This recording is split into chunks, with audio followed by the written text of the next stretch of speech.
Right, hi everybody, welcome to the Successful Showgirl. My name is Kitty and today I'm interviewing Josie Cox. So Josie is my really good friend, but she is also the owner of Fina Circus and Dance. She's an agent, she's a performer, she does all kinds of amazing things. So hi, Josie. That was a nice introduction. Did you like that? I'm like, oh yeah, okay, thanks, babe. Right, so I wanted to start off by asking you a little bit about your who you are as a performer. What do you do? What are your skills? All that jazz. Well, I normally answer it with anything they pay me to do. That might sound a bit inappropriate. Good point. Basically, I'm multi-skill.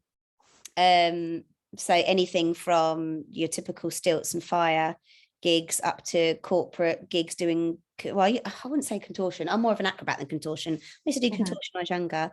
But aerial acting gigs. Yeah, I even do like stapling, vintage acts, all sorts really. So whatever's going. I choreograph now a lot more than I perform myself for my team, which I really enjoy because it's really creative. And you do a lot of fire teaching as well. That's one. Oh yeah. Well, yeah, fire, stilts, dance, and then I do workshops, and then I do regular classes in dance and circus arts. So mainly like aerial, acrobatics and dance. And you also run an agency as well on top of all that. Yeah. Oh yeah, that as well. Yeah, I forgot. Yeah, the accidental agency, as I call it. Which so how many people have you got in your agency now? Because there's tons of them, isn't there? Yeah, regular. Massive.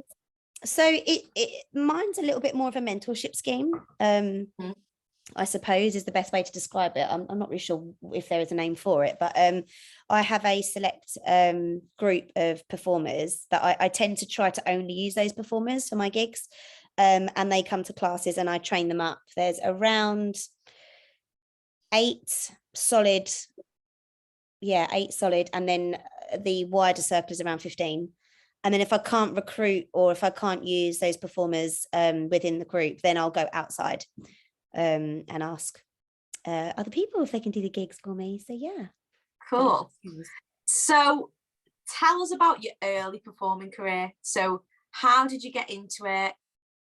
How did you know that was like the career path that you wanted to go down?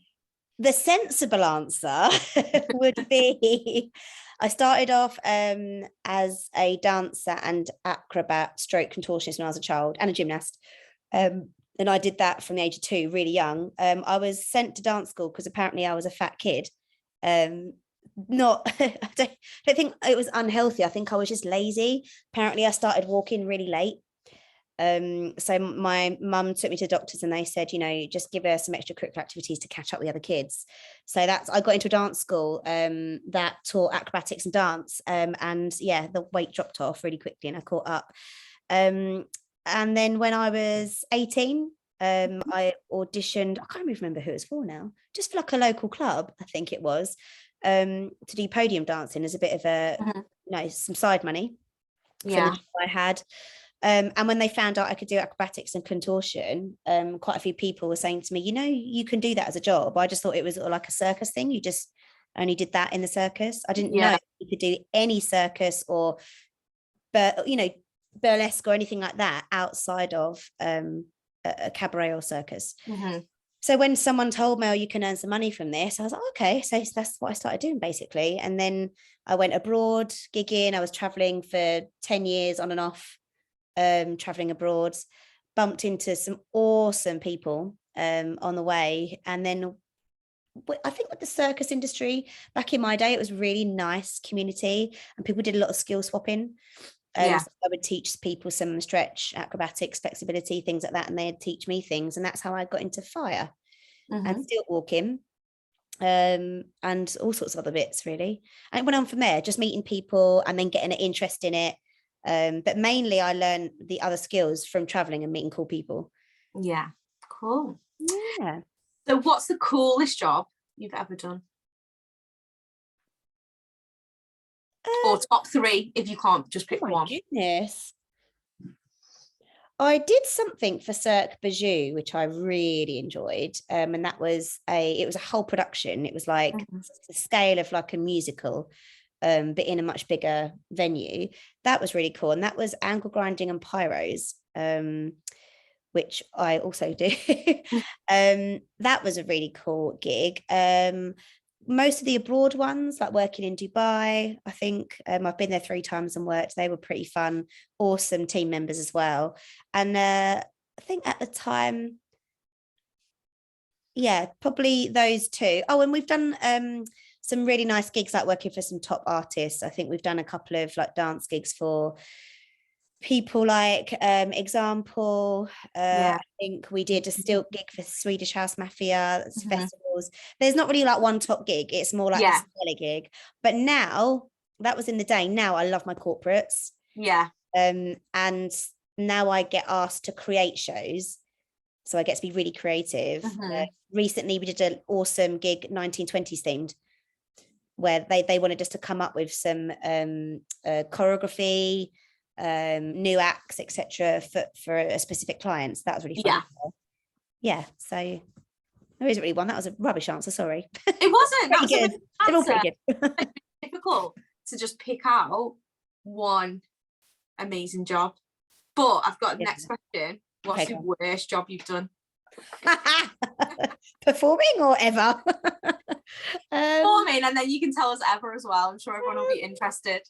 Oh my goodness, we should have told me about this before, these questions before, and I could have thought about this. Because you are like a Dell boy, I always think. Like, whenever I ask you about, whenever we're talking about something, you're always like, oh, I used to do, and you do like random job, like really random jobs that had been non-performing related, as well as like all a performing career as well.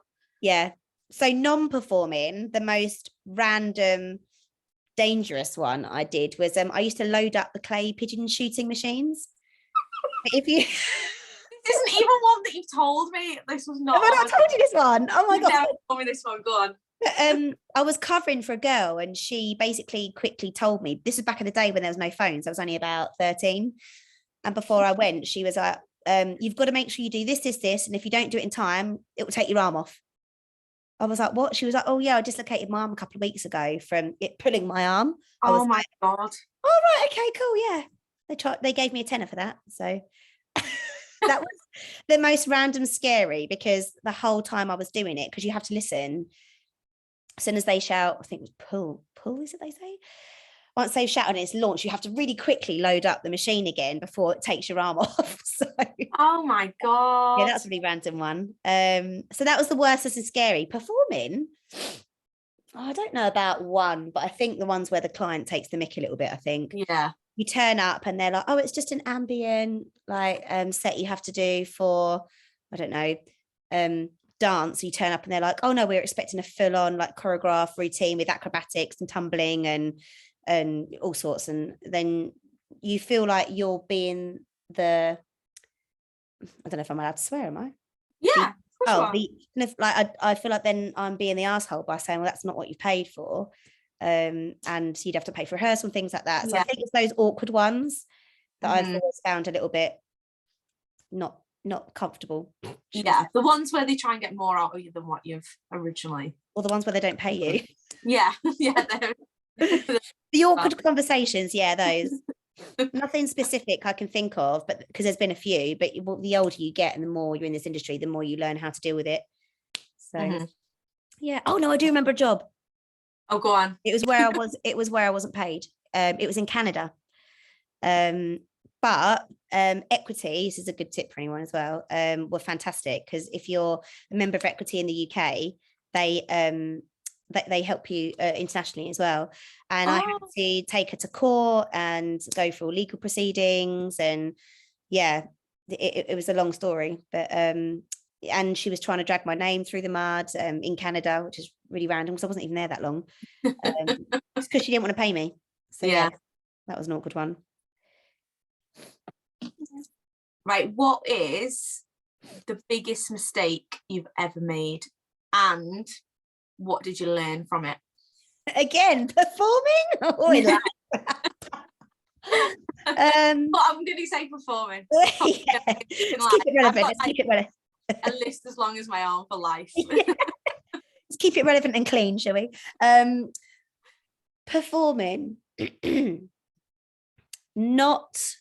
This is a general mistake, as in I probably still do it. So I always say to my students, do as I say, not as I do. Not warming up correctly. Mm-hmm. No, not correctly. Not warming up full stop properly. Give myself enough time to warm up.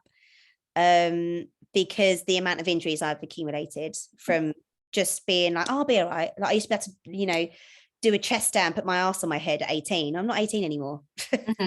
And I forget about that. It's 5 minutes to get on stage once I've done my hair and makeup and kind of run through the choreo in my head. And then I've not warmed up enough. So I think that because I got so many injuries from just relying on adrenaline, and I'd look good on the stage and still do the tricks, and I'd get off and really suffer. Yeah. So I'd say that, especially my older years. That's a really common one, I reckon. Yeah. Like in a class, I spent ages warming up, but then in a show, yeah, you warm up and then you get freezing again. Yeah. And then you don't warm up the second time, you just go out and do your slots. Yeah. I reckon that is a really good one. And obviously we're not 21 anymore, so it's just... But it's such a waste of money as well, because even though you might go out and now you act, you've then got to pay for all the physio bills and all the back warmers and whatever to save your body. I mean, I went out and had to buy a new mattress, and they're not cheap.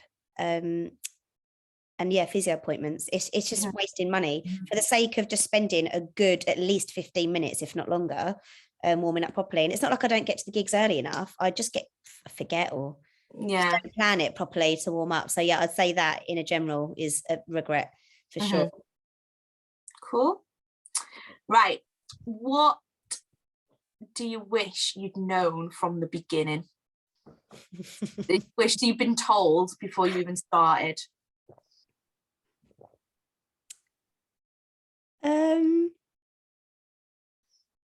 Not to pander to everyone's needs in a professional way. I wouldn't say I'm a walkover or anything like that, but in the early days I probably let a lot slide that I shouldn't have done, without knowing why I was letting it slide, just doing it because I thought that's what you did, without sticking to my guns, I think. Okay, this is really in general, there's no specifics. It's happened so many times in the past, doesn't happen now. And unfortunately, I'd say if I'd have known how the circus industry, because I'm more circus and dance than I am burlesque, although I have got a lot of burlesque acts now, actually, or people that perform for me do burlesque. I think, yeah, just not pandering to people's needs is probably the main thing there. Cracking on. And the industry, I feel like now has gone with an attitude a bit more of a dance world. It used to be a really lovely, and not saying it isn't, and there's a lot of really cool people out there still in the circus world, but slowly it's because the industry is a lot of dancers are coming in who are fantastic and doing all sorts of learning all sorts of skills. I think potentially the attitude from the dance world has spilled over a little bit, and I'm seeing that more and more, and I wish I'd have known that earlier on to be a bit more prepared for it. Yeah. What do you mean, like a more bitchy attitude or a more... Yeah, kind of. Yeah, I think so. There's a lot. I mean, you know, everyone has different views on it, but I've noticed a lot of the industry is now turning to be a bit more... backstabbing's a bit harsh, but something similar to that. I don't know if there's a better word for that. Yeah, everyone's very wary of each other and not willing to help each other out. Or people want something for nothing. You know, the circus industry was very much, when I first started, you know, I help you, you help me, whether that just be in a friendship, introducing people or skills or whatever. But there's a lot of people out there to use a lot of people. I feel, and I didn't know it was going to go like that, I suppose. So that's a bit of a shame, but it happens in every industry, I think. Yeah, of course it does. Yeah. So it's not a biggie. It's just something to be. I wish I was a bit more aware of it. And I think as well, like now you own an agency and you're doing a lot of corporate stuff and you're playing with like the big guns. There's more money involved, isn't there? Like Oh, people change when you at the low levels, like you yeah are happy to, like when you first start, you're just happy to be there, aren't you? You do everything for nothing, and as you get a bit older, like you do put more emphasis on the money side and things like that, and that's when it probably becomes a little bit more competitive. That's how I completely agree. And also when you're younger, this is, I'm not speaking for everyone, but in my experience, you haven't got mortgages and children, and not that I've got children, but other people do, children to pay for. You're a bit more freer, live with your parents, or maybe your contract pays for your accommodation, so there's not as much to lose. Whereas when you're older, and I think as well, I found when I started FINA properly, which was last year before, I can't remember now, it was only last year, I'm sure, a lot of people's attitudes changed towards me as well, which was a bit of a shame. I wish I'd have known that was going to happen. I've been very lucky. Most people haven't, because the way that I run the agency is a lot different to an actual conventional agent. But yeah, a lot of people's attitudes change when you start up your own business, I think. Yeah, I think that's a really good point, because this week we've had in the group a few people saying they were starting producing their own shows and stuff like that, but obviously the beginners, they're starting off at a low level, so like low pay, and they get loads of negative feedback from like higher up members of the industry who should really be supporting people rather than being, we've got to start somewhere. Exactly. So yeah, I think that like it's good to hear it from everybody, because you think when people are established performers or really established in the industry and they're doing really well, that they haven't had to deal with any of that shit. There's all have to deal with that madness. It's just whether you ignore it and just carry on down your path, or you let it stop you from doing it. It's funny, I had something recently where someone mentioned to me they'd seen something online and there was someone copying something that I'd done, which happens a lot in this industry, which is the way it is. And this particular person was like, aren't you bothered about them copying you and being, isn't that quite negative? And I was like, I think if you're confident in your own ability, you shouldn't have to worry about what anyone else is doing. Yeah. And that goes both sides. So if you're maybe a more experienced performer and you've got an act that always sells, you always get gigs, why are you worrying about the other people? Like if you're confident with your act and it's going really well, just be secure in your own talent, that you don't need to worry about anyone else. I do think it's quite nice to have new people come up and keep you on your toes a little bit as well. I agree with that. I think like it pushes you to be a better performer, because when you're doing the same thing all the time, you do get a bit lazy, don't you? And you think like you do not train and you just rock up to the gig, and because you're not thinking about it, you just do it. Whereas I think when someone comes in and they like threaten you a little bit because they've got something very similar to yours, or sometimes something even better than yours, and you've got to step your game up. I think that is a real healthy thing rather than a bad thing, personally. Same. I think that's how people should look at it.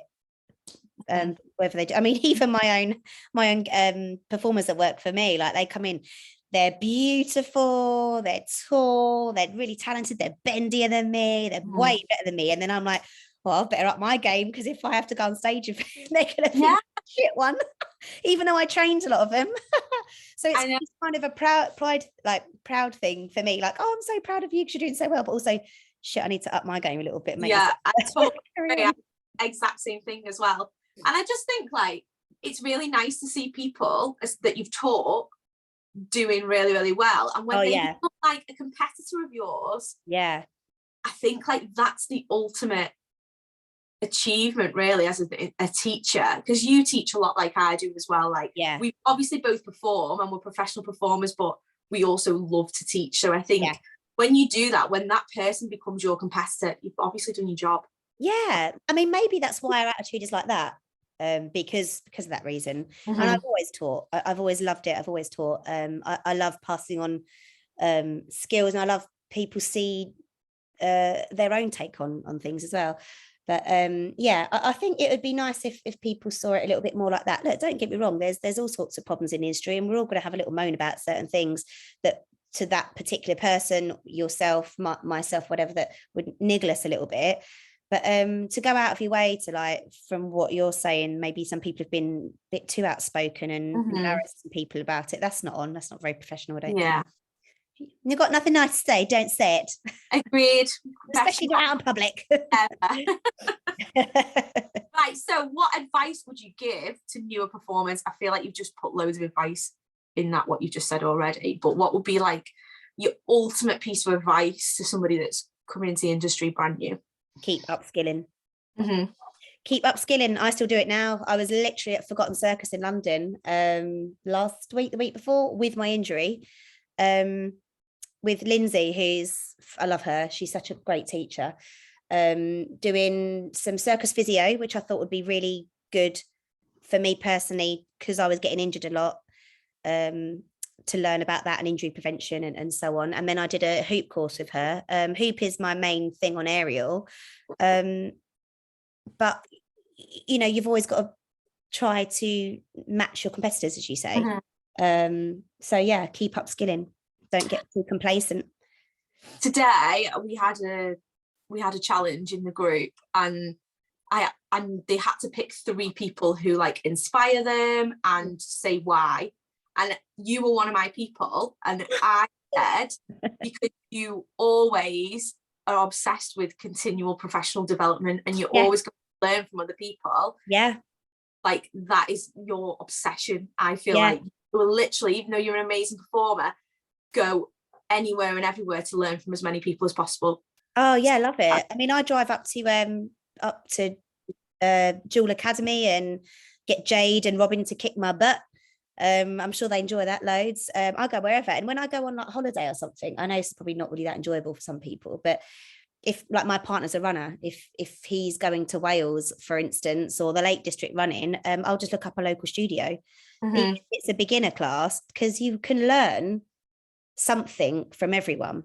Even if it's a beginner class, I feel like they might teach something specifically that you understand, maybe for your own development, or as a teacher, they might teach something in a specific way and you go, oh, that's such a good way of teaching it. I might go and do that. Or a particular stretch or a performance phase.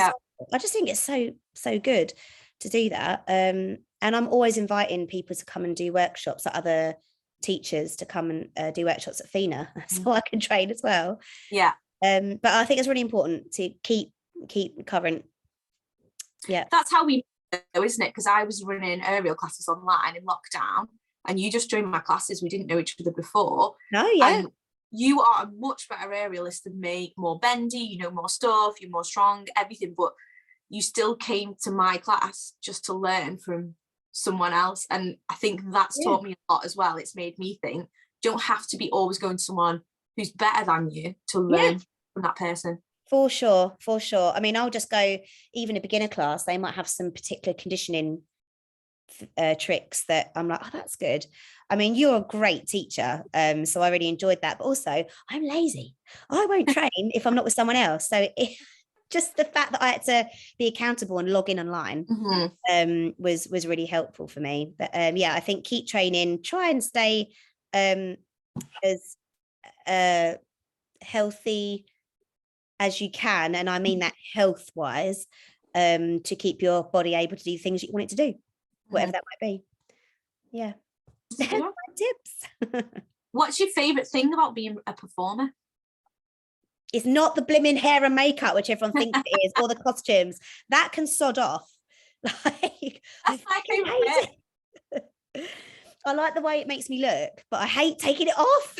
I'm like this, hot in bed, like trying to get my makeup off, peeling lashes off. There's loads of lashes on my car. So the opposite of that. Entertaining, just being creative, if I'm honest, because sometimes I don't have to perform in the industry to be in the industry. I can create something that my girls will do better than me, but it's the creative side of it, the rehearsal side, the getting the music and getting the tricks or getting the dance or the costume, doing that. That's my favorite bit, I think. And then seeing it come together at the end is fab. But I think that putting it together. As performers, I think a lot of people, especially when you do big shows, you always find you have like the most fun in the rehearsals. And when you do the show, you're like, oh, the rehearsals are way more fun. And also you haven't got to wear makeup in rehearsal. Yeah, that's good for you. We're always glammed up and looking. What's your worst thing? But I feel like you've already. That's, oh my goodness, taking the makeup off. Yeah, I don't think my partner's ever seen me really with makeup on except when I'm at work, because even if I have to go to a wedding, I might just stick lashes and a bit of lipstick on and then try to hide behind my hair because I can't bother to take the makeup off later. It's so lazy, aren't I? It's a good way to be. It's a really and if you can get away with that, then why not? Yeah, not for long. I'll keep getting the Botox. Right, my next question, it's not really a question, it's plug your business. Tell us about what you offer and what you can offer other people. Wow. Teaching, especially for this type of group, the teaching side, so training, upskilling people in fire, everything to be fair, fire, stilts, dance, aerial, acrobatic stretch, getting people bendier. I think that's the main part of the teaching side of the business that I think would really benefit people on this site. Athena Circus and Dance, look it up, guys. I'm not very good at social media, if I'm honest. I do try and post what I can, but I don't really understand how it works. This is the next investment. Yeah, learning that, because I'm an oldie and we didn't grow up with this kind of thing. So that's what I do. I really enjoy teaching, as you've heard me and Kitty both do, and I love seeing people succeed as well, and trying to teach them the safest way and the right way, the safest way and the fairest way, so in the industry. So trying to let people know, things like fees and stuff, making sure you're not undercutting or overcharging, or safety, how to deal with difficult customers, things like this. Is quite, I normally do Q&As after my workshops to try and help people. So at least, even if those people don't listen and they do decide to undercut or something, I've at least tried to teach them the safest way and the fairest way to go into the industry. I don't know if that was actually a plug at all, but yeah, anyway, cool. Yeah, look me up. What about your retreat? That's great. Definitely come to that, guys. Summer retreat. So I've taught a few retreats around the world, and I've taught some for Kitty as well, and I love them. Teaching is my thing. And I've got one coming up in summer in Essex. Essex is pretty, guys, just so you know, it's not all towy, as you can see. It's not all towy at all. Beautiful luxury barn. Please go and have a look at it online. And you'll get to learn, everything from fire to area, all sorts of aerial arts, dance, burlesque, heels. I think we're going to put some ballet in there as well if people just want to have a go at some new skills.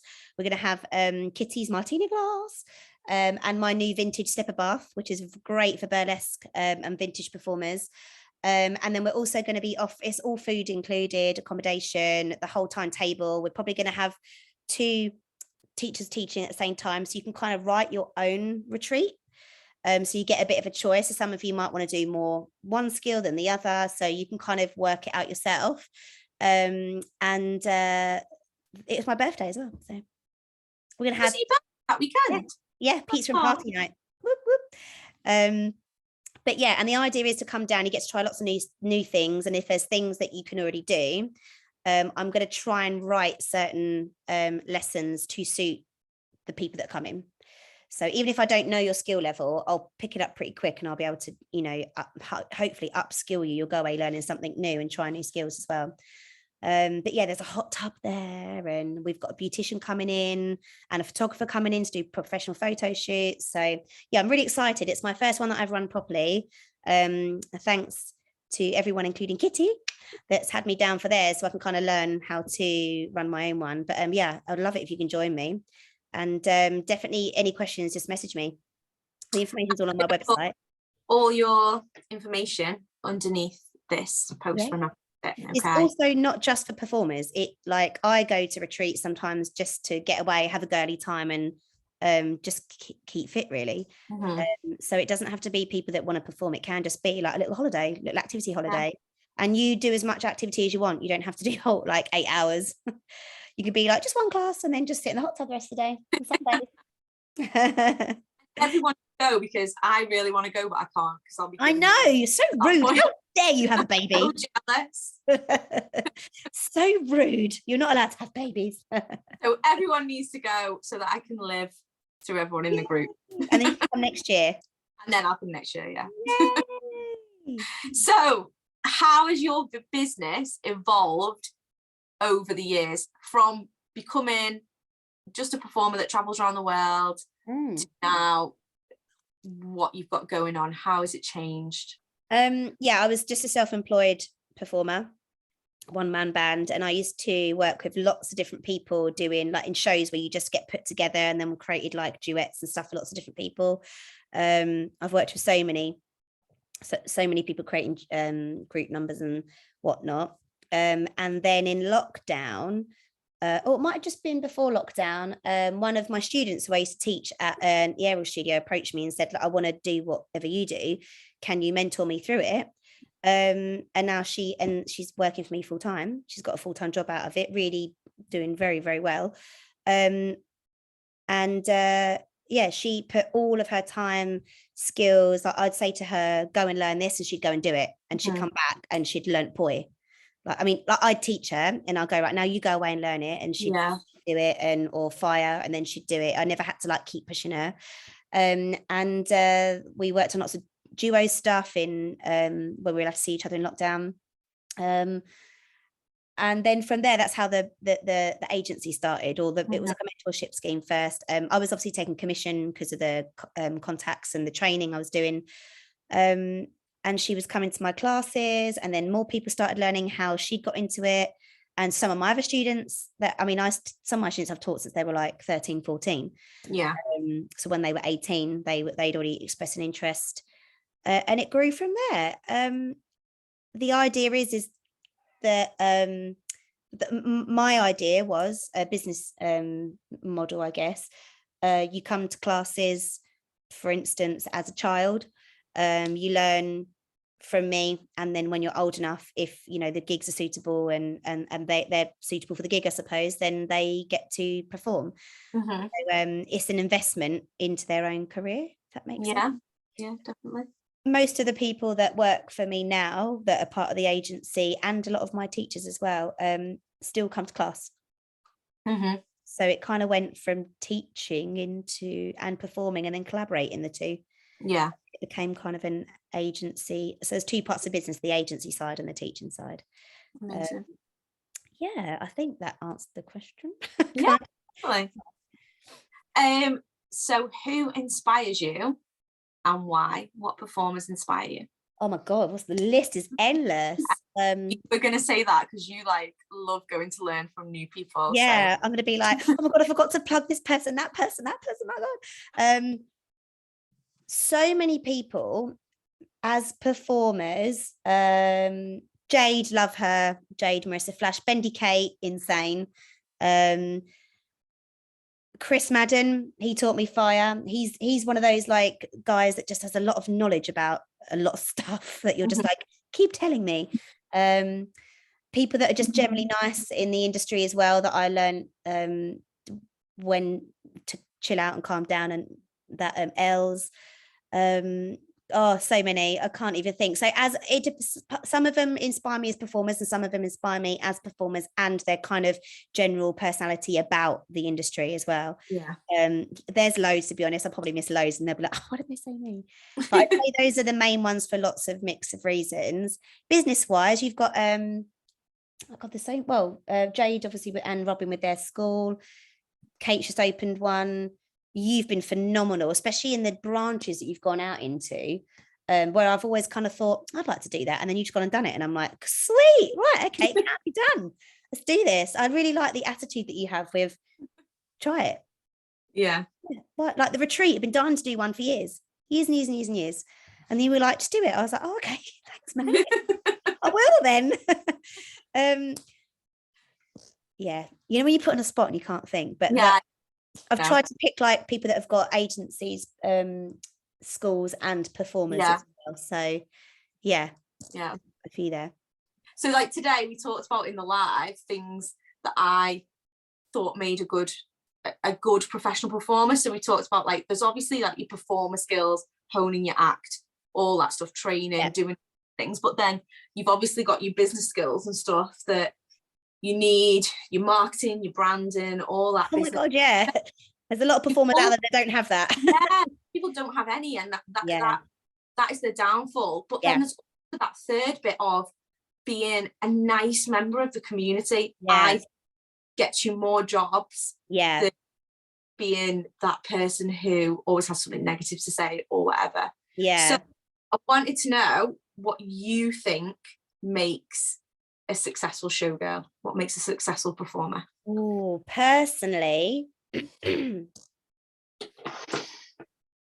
definitely we call it the face. So using your face in performances, because you can draw an audience in. I really look for that. Technically, lines. So you don't have to have like the best pirouette or anything like this, but the lines and the presentation that you give, finishing things off.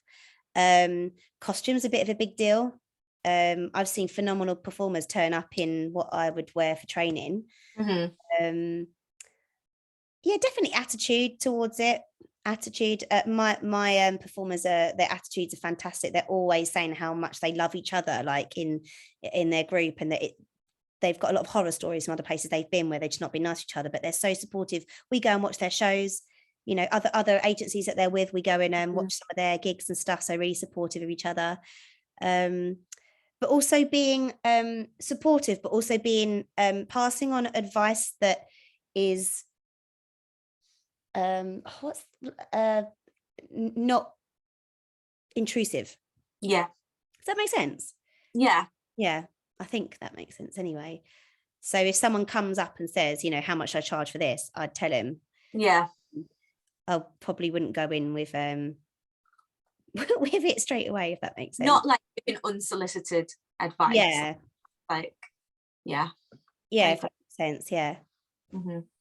Someone's probably going to say you haven't done that, but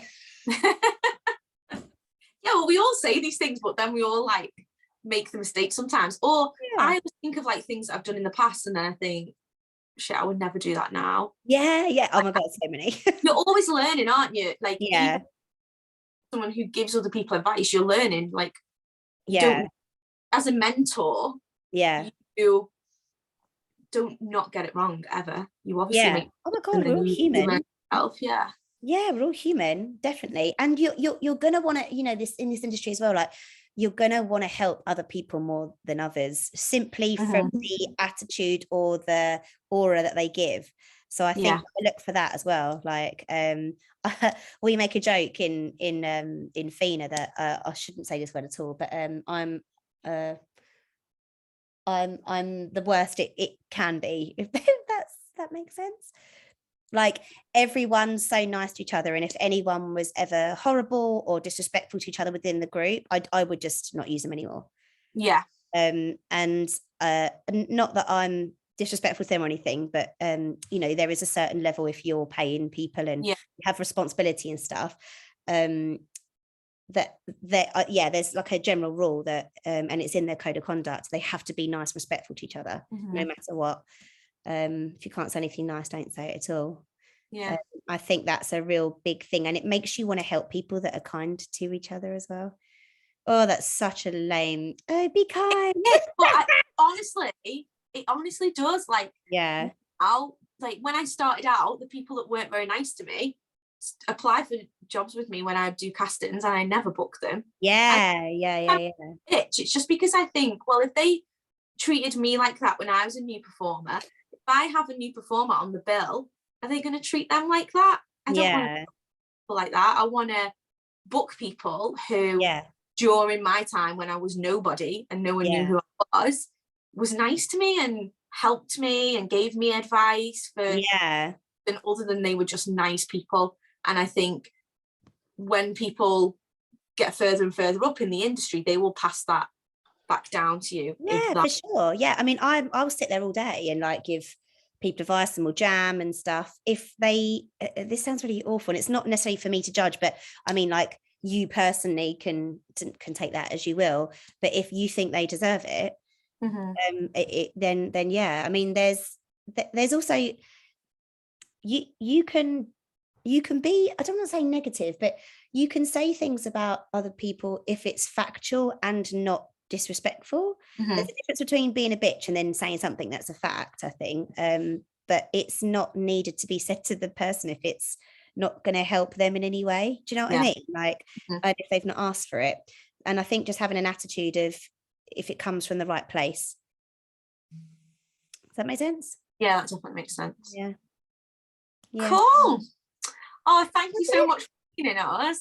No worries. It's been an absolute pleasure, and I hope someone takes something out of that. I shall see you soon. They definitely will. There's loads of interesting stuff in there. Yeah. So go to Josie's retreat. It's in June. I'm going to post all the information below the video, but it will be amazing. She always does my retreats with me. The conference, she works with me.